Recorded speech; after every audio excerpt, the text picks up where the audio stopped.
Welcome to NFL Daily, where we're not slipping all over the field.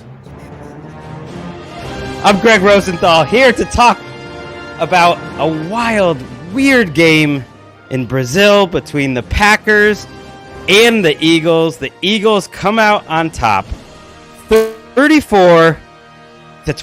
And yes, we are live on YouTube, and I am so lucky today to be joined by Adam Lefkoe of TNT fame, host of the NBA on TNT, also host of the Mountain West. Catch him in the studio on Saturday with some Idaho, Wyoming. He does the big podcast with Shaq. He does it all. But most importantly, he's also a football guy. I know this, and he's an Eagles fan. A lot happened in that game, Adam. Just how are you feeling right now? I think the thing that I'm still wrestling with is as the Eagles were on the 1 yard line, Gregg texts me and he's like, super excited, man. And then as that happens, they fumble the snap. And I would have blamed all of this on Gregg Rosenthal. I am that superstitious of a fan. I think for me, like the big takeaway is for that to be a home game for the Eagles in a place where both teams wore green and you're not allowed to wear green. And the field was an absolute mess. So much so that like a field judge, if you remember, was getting like his ankle taped in the second quarter, and how that ended with Jordan Love. And I hope he's okay.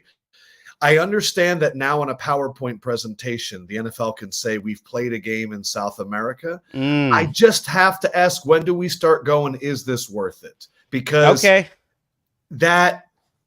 listen, man, I'm pumped. But at the same time, I know we want world domination and we want to conquer all the continents. But I hope he's okay. I really hope Jordan Love's okay.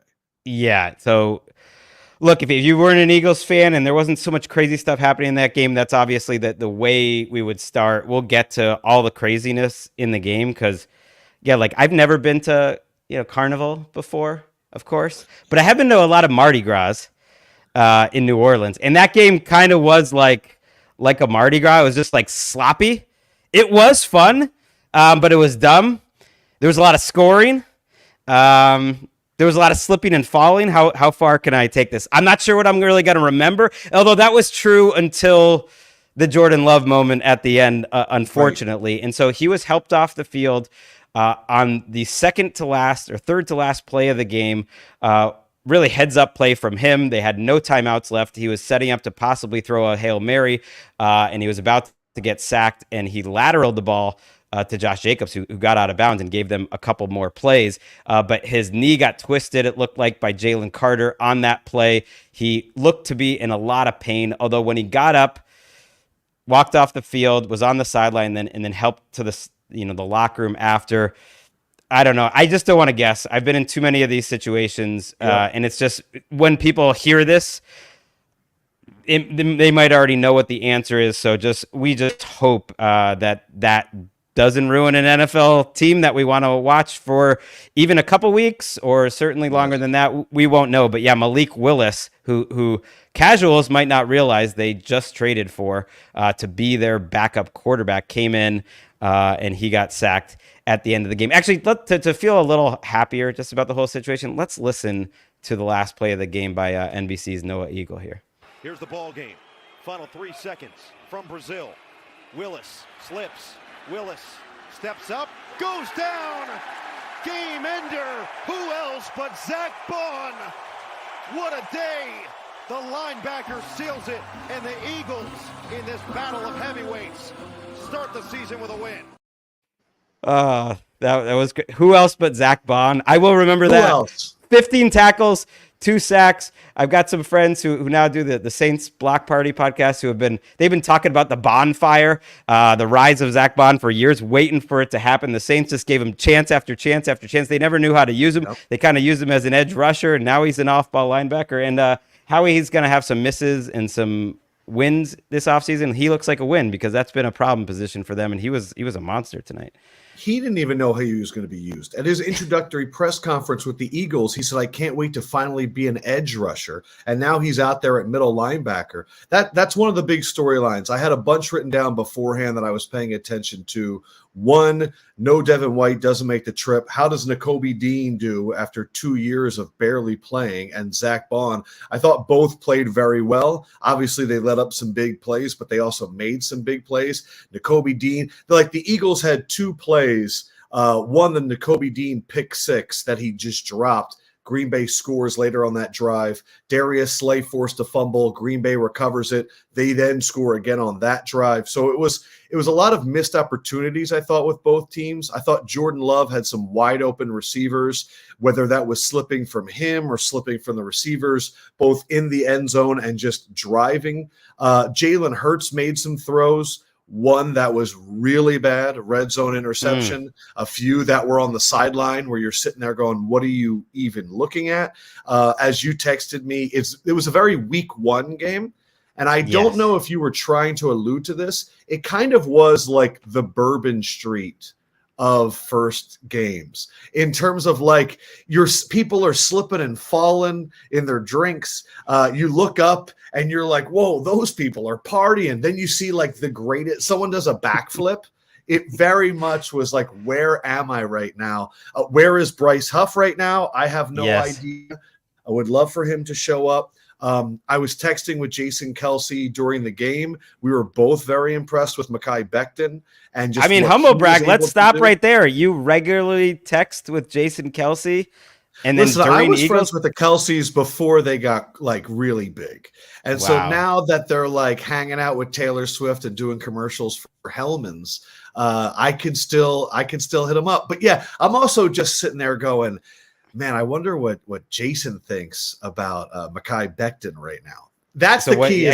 While we're on it, give us some Kelsey nuggets. Like, what was he thinking about this offensive line? It seemed like they were blocked.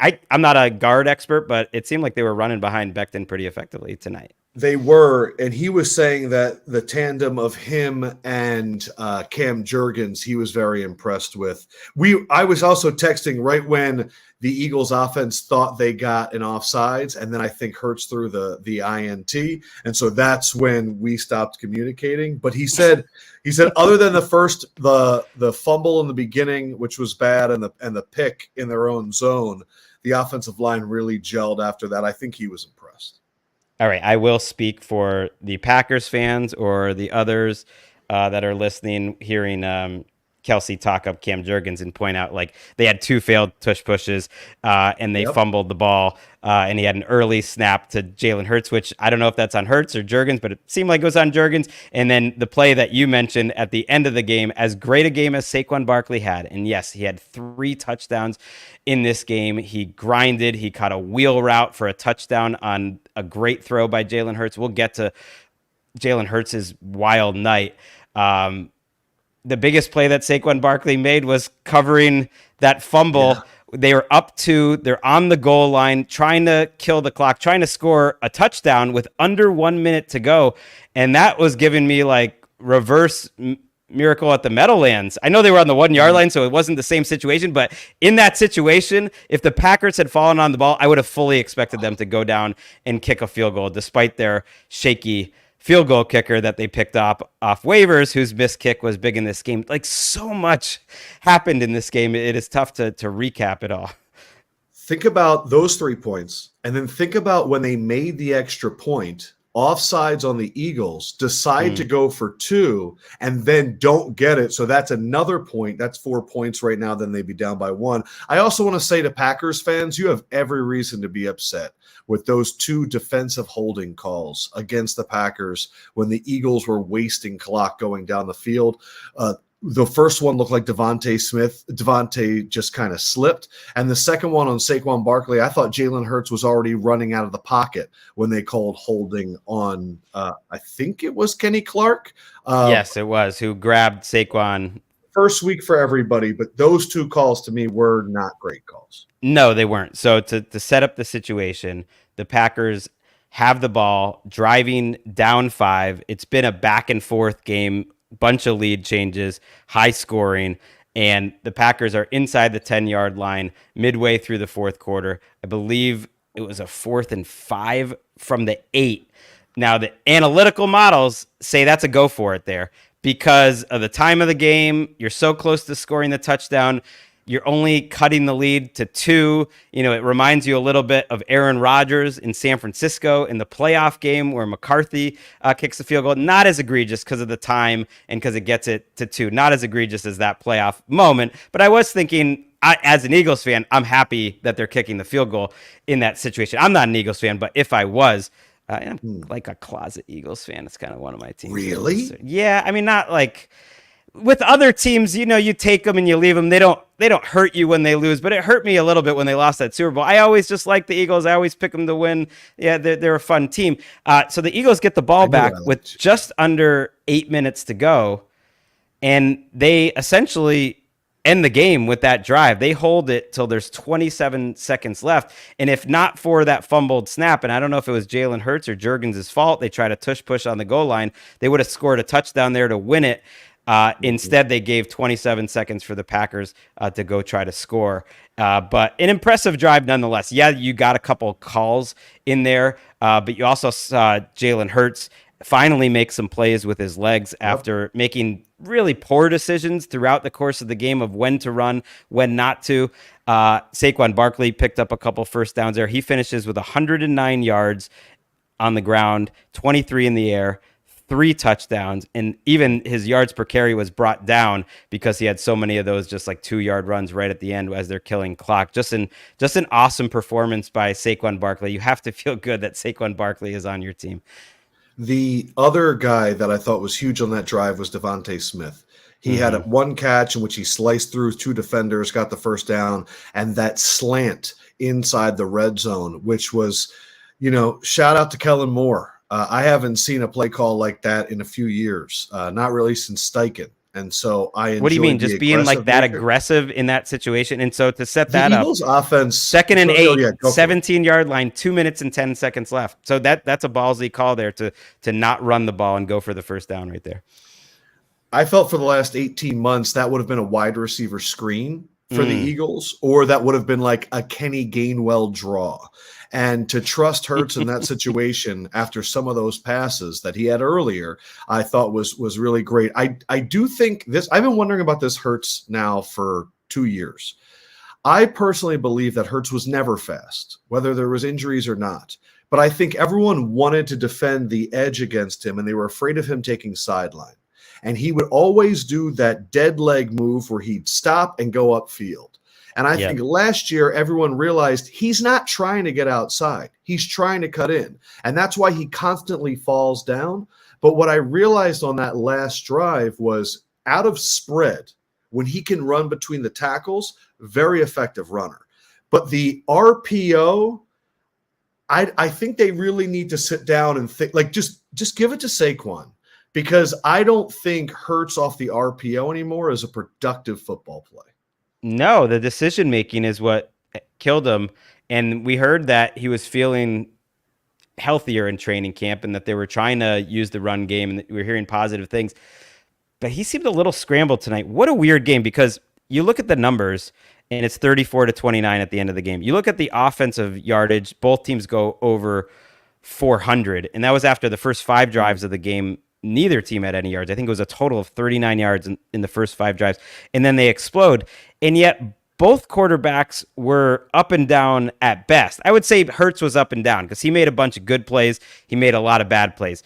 Jordan Love was more just struggling. But Hurts, I think, was easier to understand. When the ball comes out on time, it was good. Made a number of nice throws. You mentioned Devonta Smith. That was one of the more impressive. What did he go? 7 for 84, something like that. Every one of those was huge, difficult catches over the middle, but good throws to him too. A nice throw to A.J. Brown by Hurts on a play that A.J. Brown takes to the house. Actually, let's listen to that one from Noah Eagle. That was a fun play.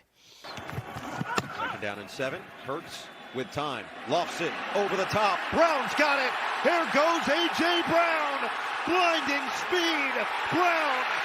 Touchdown. 67 yards.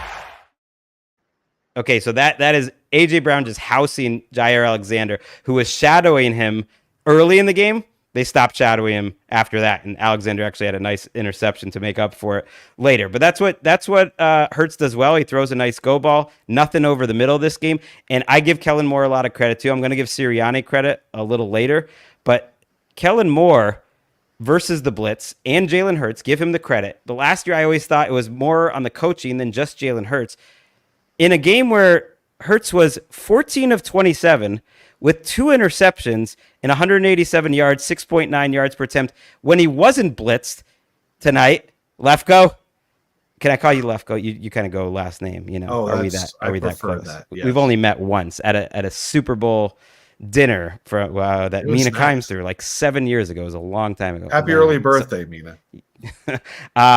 6 for 7 against the blitz, Jalen Hurts. Wow. 91 yards, a touchdown, perfect passer rating.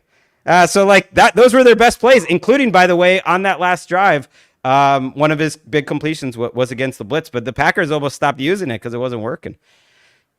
So that's something. They fixed that. They might have spent all offseason on that at the expense of some other things. There was a series of 5 games last year when I think if you look back at it now, you realize why that plummeting from the Eagles was so drastic.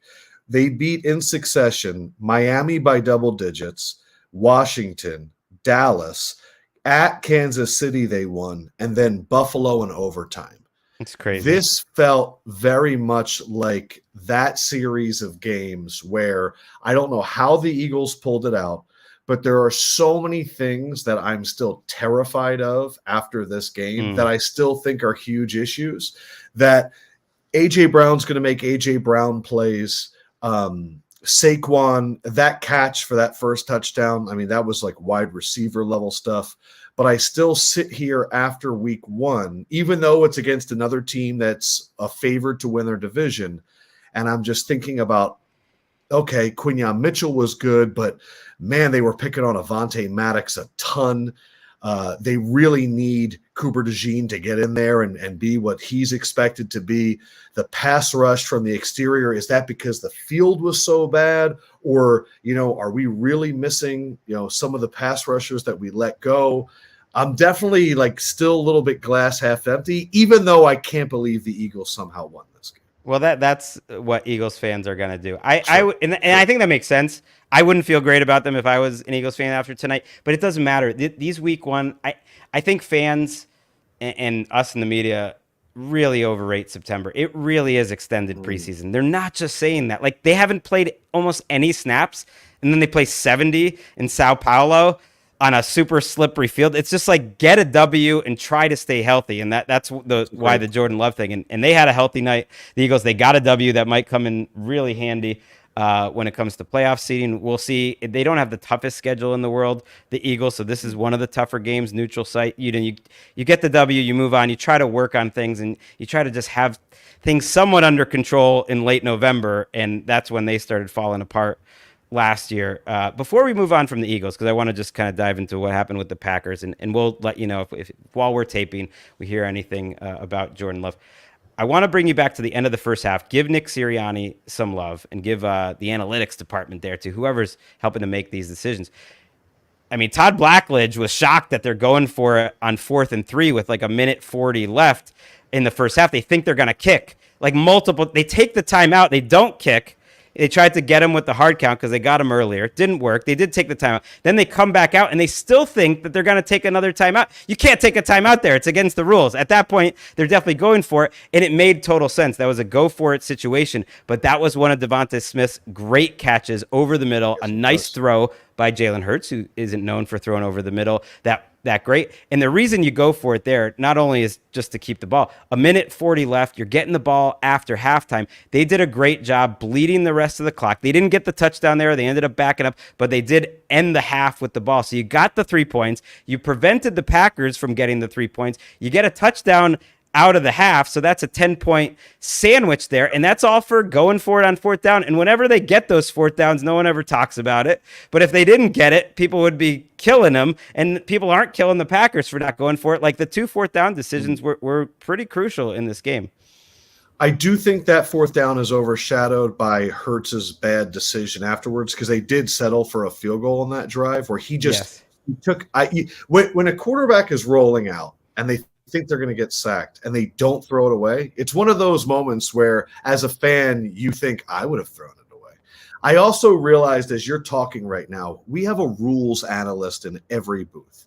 I believe that there should be, like, just like they can call up a referee. They should be able to call up Gregg Rosenthal whenever Wow. somebody says something that is like a statement that would have been made 30 years ago. Like when someone goes, take the points, I almost think you need to pop up in a box and be like, Yeah. actually, like, I understand you're saying this. Here's why. Because no Eagle's never going to step on the color commentator's stuff. He never wants to seem like have an intellectual discussion, but I do think it needs to happen because I was with you as he was saying that. I was like, somebody has to argue the other side here because we can't just live in this world of take the field goal. But I we have end up news for talking you, about that Lefkoe. on Twitter. I have news for you. What's the news? There is that guy. He exists. His name is Sam Schwartzstein. He's on the Amazon Prime next gen stats, and I don't want to make it just about being Jewish here, but yeah, he's another member of the tribe, but he's like 6'3" and a former offensive lineman. He does. I don't know if he pops up and tells them not to go, but they provide all the analysis. My son loves the next gen stats on the Amazon broadcast, so that guy not kind to of bring exists. it to basketball. One of my favorite local broadcasts is the Portland Trail Blazers because they have an analytics guy that comes in and will break down, hey, I know you guys thought that was a bad decision. Here's why it actually makes sense. So me and your son have a lot in common. I dig this. You do. You should check out that broadcast. By the way, I just checked out. We have people chatting here. So if you want to ask us questions, Eric, you can throw up some comments from the chat. I like what's going on here. People seem to be happy that we had a game in Brazil.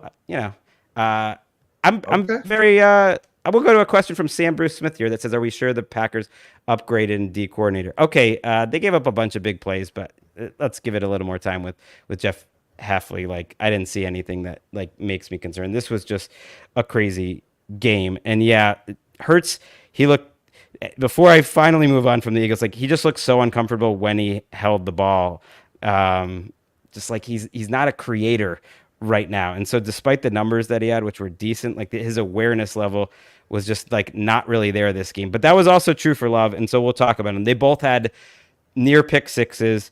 Love was kind of all over the place with accuracy. Obviously the injury hangs over this game, but it was a game I think that we can expect out of Jordan Love. He is a wild horse. He is going to have ups and downs. I always remember when he was playing in the preseason, I just thought this defined him so well. If you added up all of his preseason numbers before he became the starter, he was the NFL leader among those 3 years for PFF's big time throws per snap, and the NFL leader in turnover worthy plays per snap. And he minimized the risk taking last year, but he's one of those guys. He's very Favrean in that he's gonna have crazy amazing games and bad game. To me, he's young Josh Allen before Josh Allen. I know he's a little cleaner than Josh Allen when it was in his first couple of years, but there's gonna be just wild ups and downs, and this game had that. Who was the backup behind Josh Jacobs, running back? Good question. Why am I blanking right now? Yeah. The last name starts with an E. He had a few runs where I was like, I think this guy is better than Josh Jacobs. Manuel he also Wilson. got he had a 46-yard. He had a big run in this game. Jacobs was started slow, but then he ended up finishing quietly with 84 yards on the ground. Started getting it going in the second half a little bit.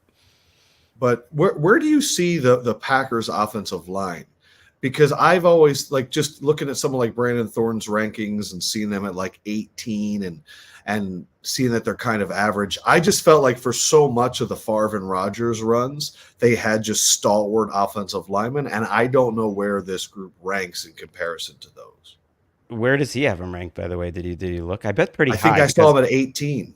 Oh, really? See, I would have guessed they would have been higher. They've had some changes. Josh Myers, also their center, got banged up on that same play that Jordan Love did at the end, so we'll keep an eye on that. Zach Tom at tackle. It's a better group, I think, together than Elton Jenkins can play every different position. I actually expect them to be a pretty good offensive line. Today, I would say they shut down your boy, Bryce Huff, who is big time. little concerning. He wasn't on the field a ton. Nolan Smith played a little more than I expected, had a couple pressures. Josh Sweat played fine. Jalen Carter certainly had a good game. Jordan Davis made some plays. You mentioned Nakobe Dean, who was in the middle of a lot of good plays, also got burned for a big play. So, but I think they got to be happy that he's at least playing aggressive. Overall, I think the Eagles' defense probably looked better than the Packers' defense. My hope for Eagles fans out there is Eagles fans always, for some reason, even though we won a Super Bowl in 2017, we go back to those early 2000s teams, the four straight NFC championship. And what I love, can I name drop? I pitched this to Charles. You just said Barkley. You texted, with Kelsey earlier. I love it. Yeah. I was drinking with Charles Barkley last week, and I said what I loved about Jim Johnson was that he was this old professor that you never was worried he was going to take a head coaching job. You just knew that he was going to dial up some crazy stuff.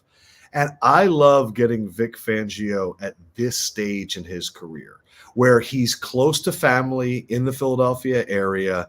He's already had a taste of head coaching, and now he can just sit back and be like the crazy defensive mastermind. Again, I feel like they dialed back the blitz because of the lack of traction. Like it felt very much like the Super Bowl field where like the Eagles had the most sacks in the history of the NFL and then couldn't generate any pressure on Patrick Mahomes. So maybe they will dial up more blitzes. I thought one thing he was doing schematically was like right before the snap would be moving Zach Bond from that middle linebacker position and then going from like a 4-down lineman and making him a 5th-down lineman, almost like a bear front type of thing. And so my hope is that Vic Fangio is going to enter his Jim Johnson era and that he'll be because the Eagles lost coordinators. I saw that during the game, the third year of different OC and DC. If he can be consistency, that I think will be huge for the franchise. Yeah, and there's kind of a cliche I've found covering Vic Fangio over the last 10 years or whatever as a coordinator, because he's jumped around, and then as a head coach too. It's like his defenses always take time to get going because he's not someone who dumbs it down. So he just then blames the players and hates the players if it doesn't work. Like pretty much most of last season in Miami, like he never really got over that. Like he didn't do a great job in Miami. They were ultimately. clashing. Yeah, and so that was personality, but it's complicated, and you could see it tonight. And so you saw the blown coverage on the Jaden Reed has that long 70-plus yard touchdown. Jaden Reed is a player. Another long touchdown on a run, 33 yards. I mean, he is a rare guy that is as quick as he is fast. He's so good short area, but he also has great straight line speed. He might be the leading receiver for the Packers.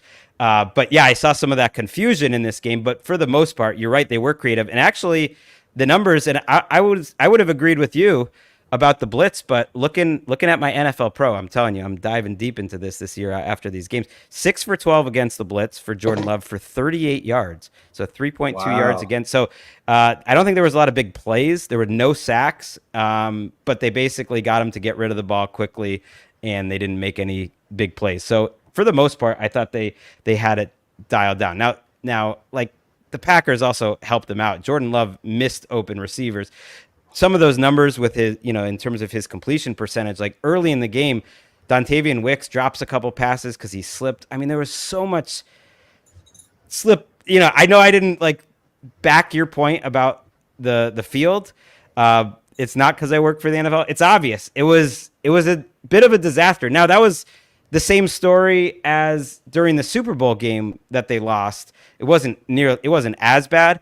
But I think the same thing happened here, and they said it on the broadcast. Like if they played this game in the afternoon, it would have been fine. The sun, but they play it at night, and it's this grass field that hasn't had a lot of football on it, and it gets humid and it's dewy, and they're slipping all over the place, and it's a bit of a problem because they're not going to put that game in the afternoon because they want it in primetime. And you're right, it was it was embarrassing because it played a huge factor in the first half of this game. Really, the whole game. I think just the players managed to adjust somewhat.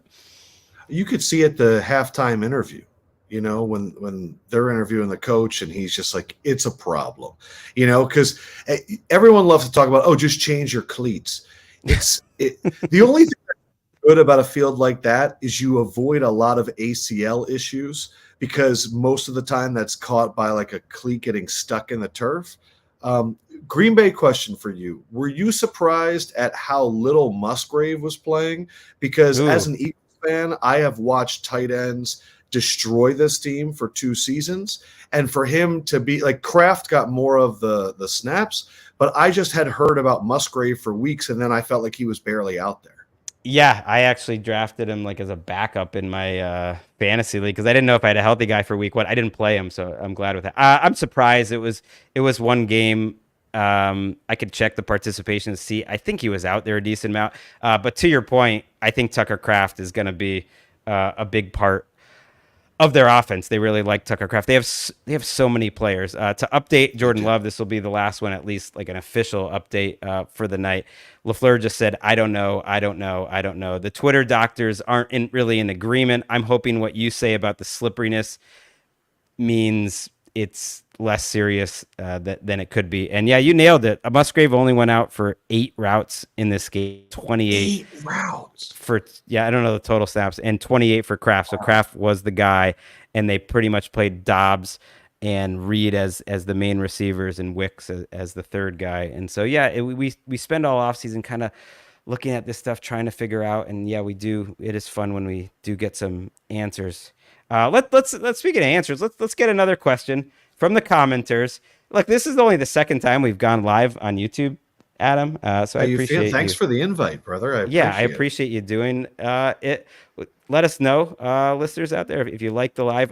Mark Henry asked, Philly put up 34 despite 2 bad picks, a fumble, and a botch snap, taking a TD off the board. Should that make us feel better about Philly or worse about Green Bay? I would say better about Philly. I think Jason Kelsey, he keeps coming up. I saw a tweet he had after the game, and I think he's right, and this is true about the Eagles a lot because their players are so good. He thought it was a great performance. Of course, he's going to overpraise them, but when they're great, they're pretty great. And they made a lot of great plays on defense and offense today, and they were quite sloppy, but I think it's a good thing that Philly had. It's a reason why my friend Cynthia Freeland, who does all these computer models, she's into the analytics. She has them winning the Super Bowl, which is crazy. It's very I think it's partly schedule based, and that the NFC is week based, but it's also just their players are awesome, especially in the lines. And I think that's what the Eagles fans have to hang their hat on. From a flow of offense perspective, again, it wasn't Steichen level, which was, I still can't believe I got to watch that offense. And when I watched the Colts last year, I get glimpses of it. And that guy is just a mastermind. But there was only a few drives where it felt really stagnant. And I felt like, I still think that one Hurts turnover was because they were expecting an offsides. Lane Johnson kind of let his guy rush and was just pointing that there was movement.